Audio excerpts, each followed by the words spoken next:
जय गोर्खा। समस्त पहाडवासी गोर्खा र पहाडमा शताब्दीदेखि बस्नुहुने बिहारी, मारवाडी, बङ्गाली सबै सम्प्रदायका दाजुभाइ दिदीबहिनीहरूलाई जय गोर्खा। तपाईहरु सबैलाई याद भइराखेको छ, अहिले पहाडमा बंगालको माननीय मुख्यमन्त्री ममता ब्यानर्जी पहाड भ्रमणमा आउनु भइरहेको छ। पहाडको समस्त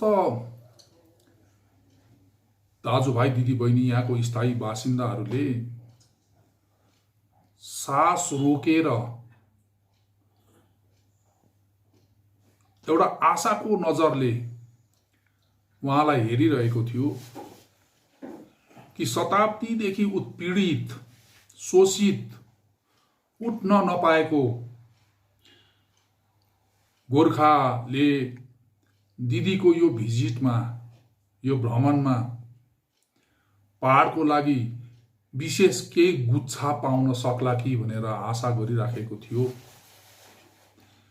अनि पहाडको सबै पोलिटिकल पार्टीको नेताहरूले पहाडको लागि केही राम्रो बोलिदिन्छन् कि भन्ने पनि आशा गरिरहेको थियो। तर अहिले आएर त्यो आशा निराशामा परिणत भयो। अनि अब यो सिलसिलामा पहाडको एउटा उत्तरदायी पोलिटिकल पार्टीको हिसाबमा जीएनएलएफ पार्टीले दुवै पक्ष, बंगालको माननीय मुख्यमन्त्री साथै पहाडका रैथाने गोर्खा अगोर्खा दाजुभाइ दिदीबहिनीहरूलाई एउटा हाम्रो तर्फबाट एउटा सन्देश लिएर यो प्रेस वार्तामा म उपस्थित भएको छु कि दार्जिलिङमा सरकारी भाषा नेपाली भाषा भयो, सबै हामीले खुसी मनायौं। तर आज पनि गोर्खे अधिकारीहरूले चाहिँ हाम्रो भाइ बहिनीहरू जसले अब डब्ल्युबिसिएस पास गरेर जान्छन्, उनीहरूले त आज पनि बंगला भाषा पास नगरिकन त उनीहरूले प्रमोसन पाउँदैन। डिपार्टमेन्टल इक्जाम्सनमा उनीहरूले बंगला भाषा पास गर्नै पर्छ। अनि दार्जिलिङको सरकारी भाषा चाहिँ के दार्जिलिङको हामी स्थानीय बासिन्दाको लागि मात्रै हो? दार्जिलिङमा आउने अधिकारी वर्गले त नेपाली भाषा पास गर्नु पनि पर्दैन, पढ्नु पनि पर्दैन। कसैले भोलन्टियर पास गरिहाल्यो भने उनीहरूले त रिवार्ड पाउँछ सरकारकोबाट। अनि यो भिन्नता किन? समानता खोइ। हाम्रो अधिकारीले बंगला पास गर्नै पर्ने बाध्यता, अरूले यहाँ आएर नेपाली पास गर्दा रिवार्ड पाउने, पास नगर्दा पनि हुने, रिवार्ड पाउने पास गरिहाल्यो भने यो भिन्नता किन? के कहीँ कतै के गडबड लाग्दैन? अनि हामीले आन्सर खोजेको यही गडबडीको। आज हाम्रो एजुकेशनल इन्स्टिट्युसनहरूको अवस्था के छ? एक समय दार्जिलिङ गभर्नमेन्ट कलेजको, गभर्नमेन्ट हाई स्कुलको अवस्था कस्तो थियो? आज दार्जिलिङ गभर्नमेन्ट हाई स्कुलको अवस्था कस्तो भयो? प्राइमेरी स्कुलहरू लथालिङ्ग भताभुङ्ग भयो। धेरैवटा प्राइमेरी स्कुलमा आज विद्यार्थीहरूको संख्या 1 जना, 2 जना, 3 जना, 5 जना छ। को दायी छ यसको लागि? कुन व्यवस्था दायी छ यसको लागि?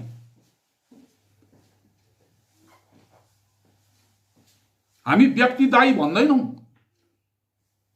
व्यक्ति दायी नहोला, तर व्यवस्था निश्चय पनि दायी छ। र हामीले आशा गरेको थियौं दिदीले पनि अब पीपीएस भन्नुहुन्थ्यो। पहाडप्रति उहाँको हमदर्दी छ भन्ने हामीलाई पनि लाग्थ्यो। तर आज जिटिएको इलेक्सन भन्दाखेरि सारा पहाडवासी निराश छन्। राजनीतिक पार्टीले स्थानीय आशा आकांक्षालाई बोक्न सकेन भनेदेखि त्यस्तो राजनैतिक पार्टी र त्यसको नेता दुवैवटा निरर्थक हो। अनि पहाडको जनतालाई पनि हामी अपिल गर्न चाहन्छौँ, तपाईहरुले नाङ्गो आँखाले हेर्नुहोस् दार्जिलिङमा कस्तो कस्तो नेता छ। काम कुरा एकातिर कुम्लो बोकी ठिमीतिर त्यस्तो नेताहरू छ दार्जिलिङ पहाडमा। अनि तिनीहरूले टाउको दुखेको औषधि नाइटोमा लाई भन्ने किसिमको उपचार चाहिँ त्यस्तो गर्छ। तिनीहरूको अनुहार राम्रो हेरिदिनुहोस् तपाईहरुले। तिनीहरूको भूत वर्तमान र भविष्य तपाईहरुको हातमा छ। त्यो पनि हामी जनतालाई निवेदन गर्न चाहन्छौँ। दिल्ली सरकारले पनि हामीलाई 70 वर्षसम्म न्याय दिएन, न्याय पाएन गोर्खाले। बोल्दा बोल्दा दार्जिलिङको घाँटी सुकेको हो। बोल्दा बोल्दा जिब्रो खिइने हो भनेदेखिलाई दार्जिलिङको नेतृत्वको जिब्रो तुरिसकेको हुने हो। आज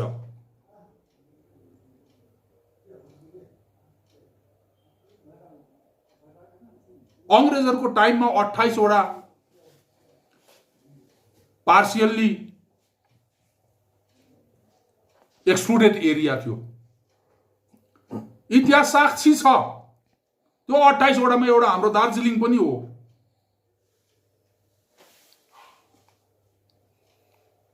आज भारत सरकारले पनि छातीमा हात राखेर सोच्नुपर्छ। 27 वटा एक्सक्लुडेड एरियाले राजनैतिक न्याय पाउँदाखेरि दार्जिलिङ चाहिँ किन छोडियो?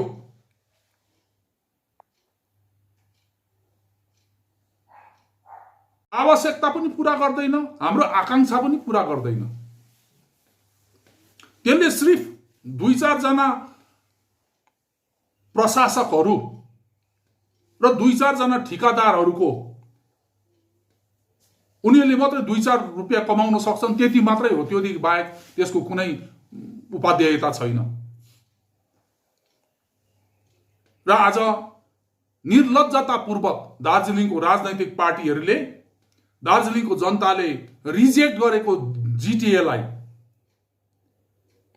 त्यसको चुनाव माग्नु, अनि दिदीले दार्जिलिङको जम्मै पोलिटिकल पार्टीले एकमतले त्यो चुनाव माग्यो भनेर भन्नु, यो दुर्भाग्य लाग्छ हामीलाई। यो पहाडको जनताको लागि दुर्भाग्य हो। पहाडवासीको शताब्दी पुरानो आशा आकांक्षाको लागि दुर्भाग्य हो। यो अवस्था जुन चाहिँ छ, यो अवस्था सरकारको अगाडि राखिदिने, खुलस्त राखिदिने, त्यो बोलिदिने आज त्यस्तो रेस्पोन्सिबल पोलिटिकल पार्टी अरु को छ? अब महाकाल थानमा कसम खाएर हाम्रो यो हरियो झण्डा निस्केको, त्यो हिसाबले महाकाललाई साक्षी राखेर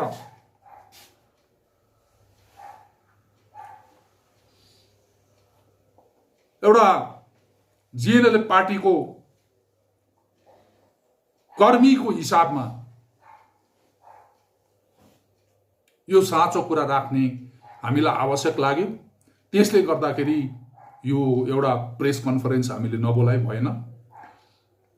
र हामी दिदीलाई पनि अपिल गर्छौं कि साँचो अर्थमा दार्जिलिङको पीर मर्का, दार्जिलिङको आकांक्षा, दार्जिलिङलाई न्याय गर्ने हो भनेदेखि दिदी तपाईले पनि राज्य सरकारको तर्फबाट दार्जिलिङलाई कस्तो किसिमको एउटा शासन व्यवस्था दियो भनेदेखि दार्जिलिङ माथि उठ्न सक्छ, यहाँको मानिसहरूको सपना पूरा हुन सक्छ।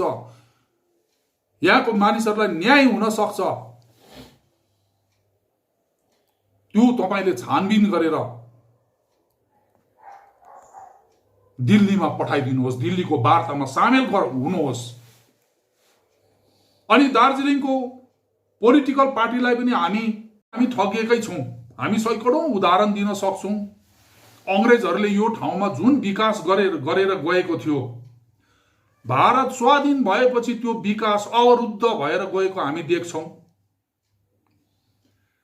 1850 मा स्थापित भएको दार्जिलिङ म्युनिसिपालिटी आज जर्जर अवस्थामा छ। आज आफ्नो इम्प्लोइलाई तलब पनि दिन नसक्ने अवस्थामा छ। जबकि धेरै पछि आफ्टर इन्डिपेन्डेन्स सुरु भएको सिलगढी म्युनिसिपालिटी आज कोर्पोरेसन भयो। 1948 सालमा बनिएको Darjeeling government college presidency college सँगसँगै हो। दुईटा कलकत्ताको प्रेसिडेन्सी कलेज र हाम्रो गभर्नमेन्ट कलेज सँगसँगै हो। आज प्रेसिडेन्सी कलेज युनिभर्सिटी भयो, हाम्रो दार्जिलिङ गभर्नमेन्ट कलेज जर्जर हालतमा छ। अंग्रेजहरूले खोलिराखेको आज चियाबारीको अवस्था के छ? आज पनि हाम्रो त्यहाँ चियाबारीको हाम्रो श्रमिक दाजुभाइ दिदीबहिनीहरूले एक हातमा घाँस र अर्को हातमा आँसु लिएर बाँच्नु पर्ने अवस्था छ।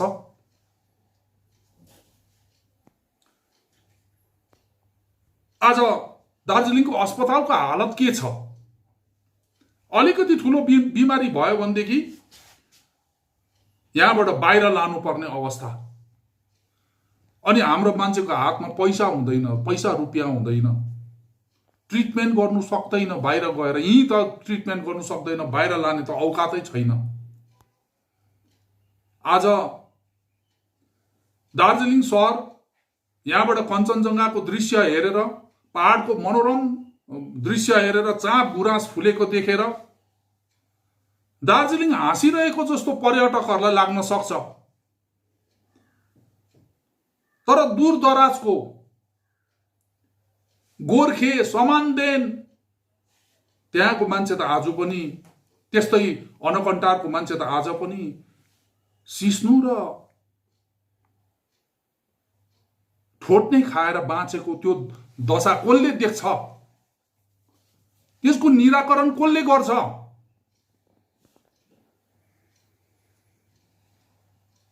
आज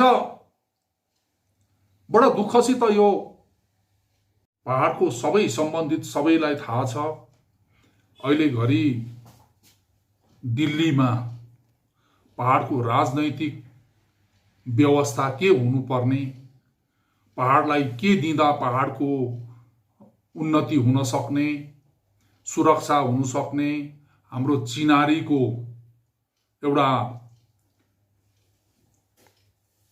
टुङ्गो लाग्नु सक्ने, त्यो विषयमा वार्ता सुरु भइरहेको छ।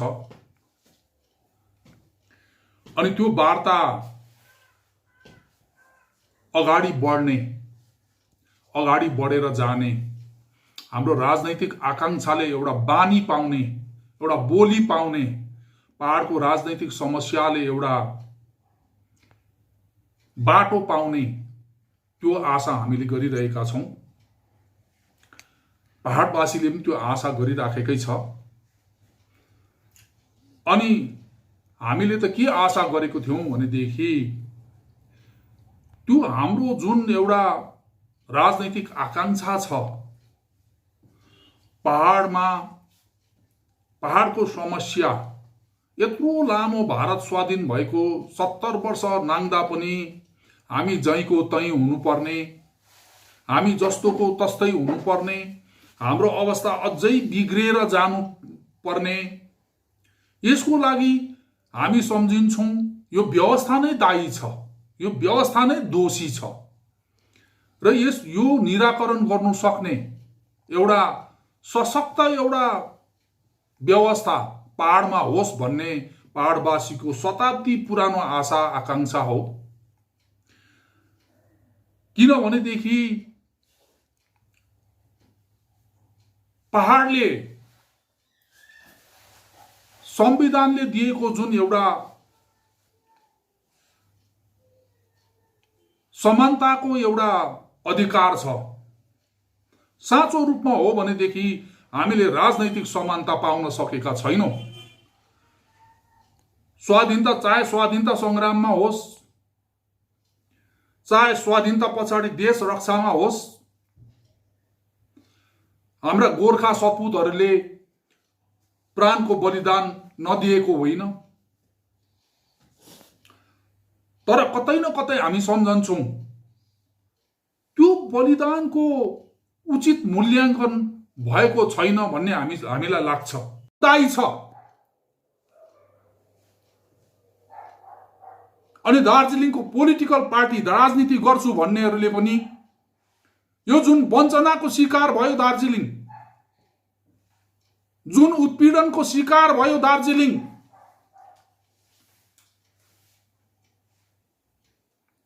यसको लागि दार्जिलिङमा उत्तरदायी राजनीति हुनुपर्छ कि पर्दैन, यसको लेखाजोखा जनताले पनि राख्नुपर्छ। दार्जिलिङले चाहिँ राजनैतिक न्याय माग्दाखेरि,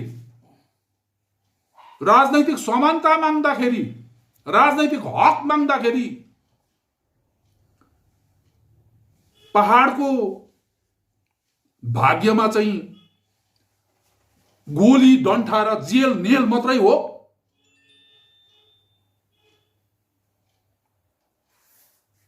यति मात्रै पाउनुपर्ने दार्जिलिङको पहाडले।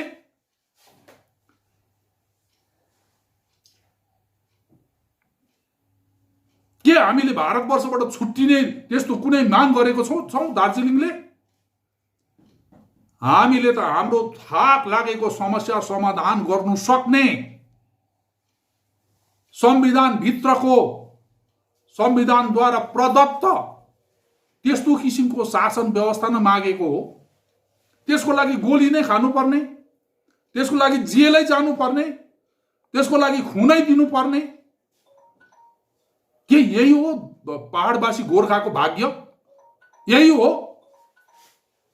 अनि हाम्रो नेतृत्वहरूले चाहिँ पैसा र सत्ता मात्रै हेरेर, पैसा र सत्तामा मात्रै राल चुहाएर कम्प्रोमाइजकै पोलिटिक्स मात्रै गरिबस्नु पर्ने?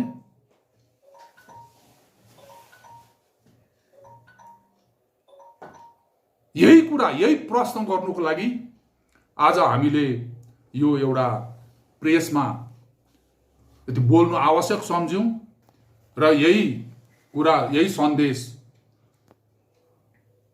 बंगालको माननीय मुख्यमन्त्रीलाई पनि, यही सन्देश दार्जिलिङको तथाकथित राजनैतिक पार्टी र त्यसका बंगालको भारादार नेताहरूलाई पनि, अनि यही सन्देश पहाडका समस्त दाजुभाइ दिदीबहिनीहरूलाई पनि दिँदै यो मेरो प्रेस वार्ता हरियो झण्डाको पक्षमा अनि जेएनएलएफ पार्टीको पक्षमा म समाप्त गर्न चाहन्छु। जय गोर्खा।